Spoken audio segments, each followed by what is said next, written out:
Tonight, unlocking the secret to longevity, isolating the aging gene and the promise of a longer life. The spreading airborne invasion, more cases of the West Nile virus, and driven to exhaustion. I was wearing myself out physically. When tired truckers become a highway hazard. An In Focus report. CTV News with Lloyd Robertson. Good evening. Word tonight that we may be on the brink of the big breakthrough, the one scientists have been working toward for generations. In a study to be released tomorrow by the Harvard Medical School, researchers will reveal we may soon be able to prolong life. And this can apply whether or not we exercise or eat well. It's all in the genes. Scientists looked at the genes in siblings, all of whom have lived to a very old age, and found great similarities in their genetic makeup. With more on cracking the age barrier, CTV's Rosemary Thompson. Happy birthday, Mum. It's your 103rd. Dorothy Bell is 103 and living in her own apartment. She eats what she wants, doesn't exercise much, but enjoys life to the fullest. Her secret? I imagine it's in the genes. That's what I always say. I've never been really ill in my life. I've never been into hospital except with my eyes. Doctors at the Harvard Medical School believe she's right. They studied 308 people who have a family history of living into old age to search for a gene that may be responsible for longer life. No one's ever looked at the genetics of exceptional longevity in humans. It's been done in lower organisms, but this is the first try at looking at humans.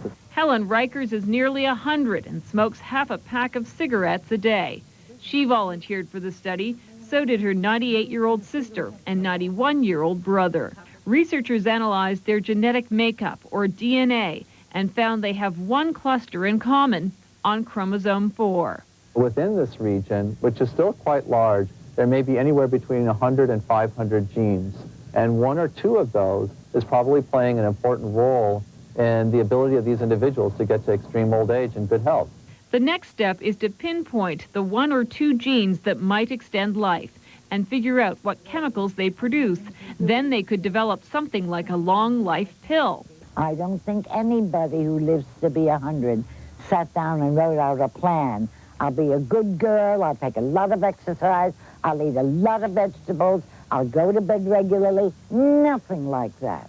I did just the opposite. Doctors say that average genes and good health habits can lead to an average life expectancy in Canada of 77 years of age. However, they think they're getting closer to pinpointing the unique genes that lead to longer life. Lloyd? And how long, Rosemary, before we are all able to take advantage of this? Well, it's going to be a while. They think they'll be able to find these genes within our lifetimes and hopefully be able to develop gene therapy so that people can live longer. Now, we are always running across data telling us that people are already living longer. Any update on that? Well, Stats Canada has some amazing statistics. They say that 4,320 Canadians have reached the ripe old age of 100 or more, and they're projecting that by the year 2050, 55,000 Canadians will reach the age of 100 or more, and most of them, Lloyd, are going to be women.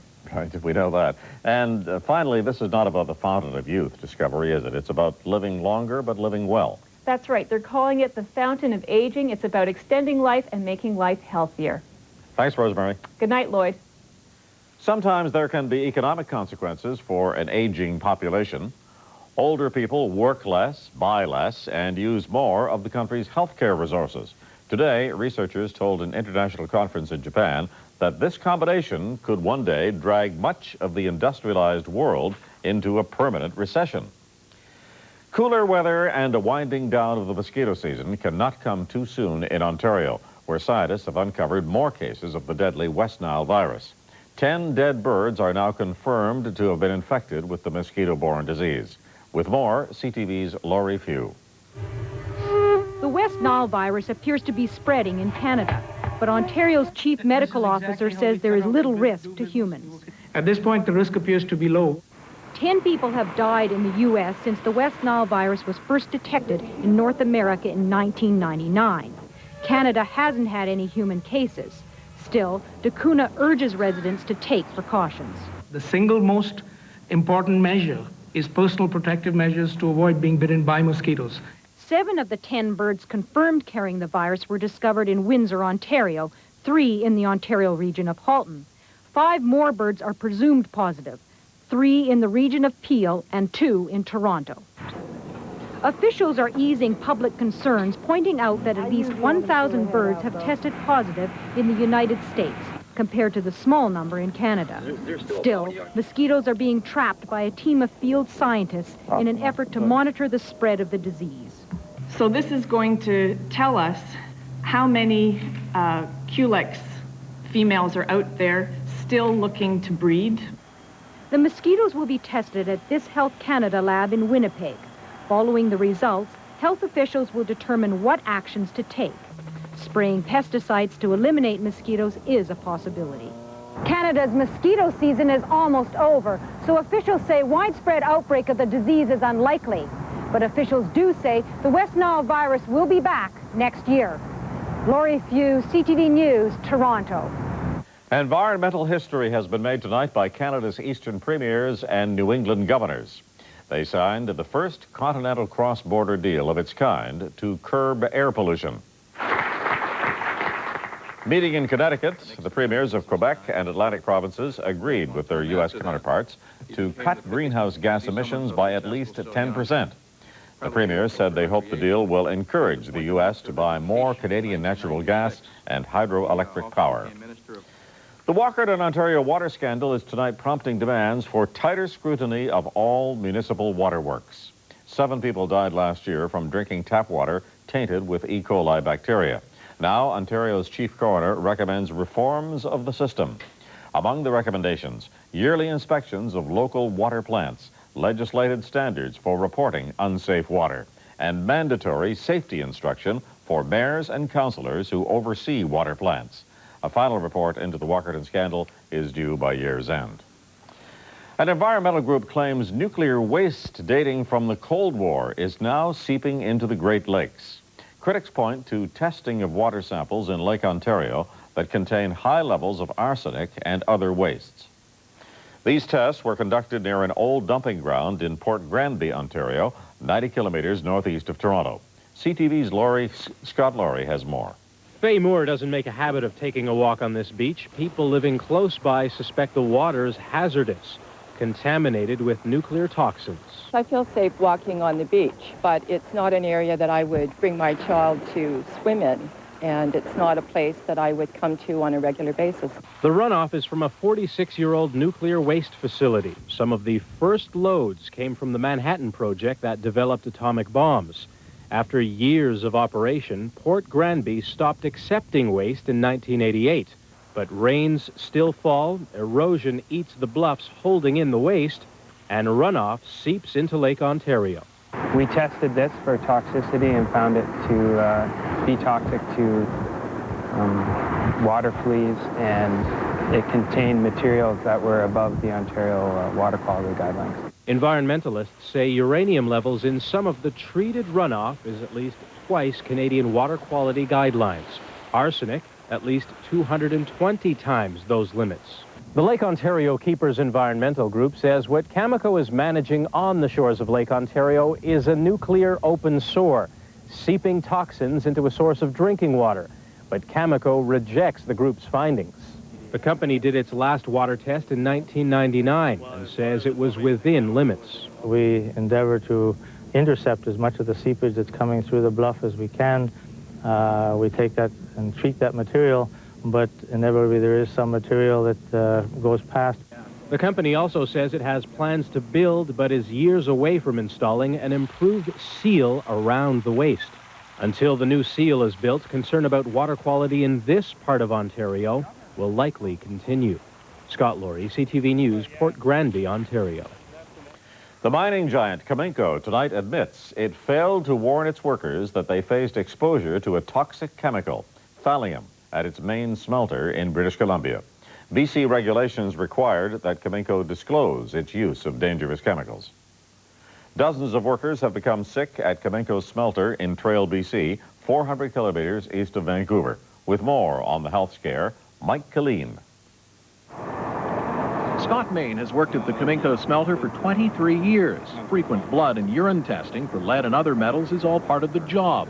But now Main and other workers here are wondering if they too have been exposed to dangerously high levels of thallium. I was a little surprised at how much people are being exposed to. Last month, workers were contracted to do maintenance work in the huge furnace. Not long after the work started, many developed flu-like symptoms. Urine tests done by CKCO last week revealed higher than normal levels of thallium. It's a rare and highly toxic heavy metal, a byproduct of the lead smelting process. It's unfortunate that this has happened.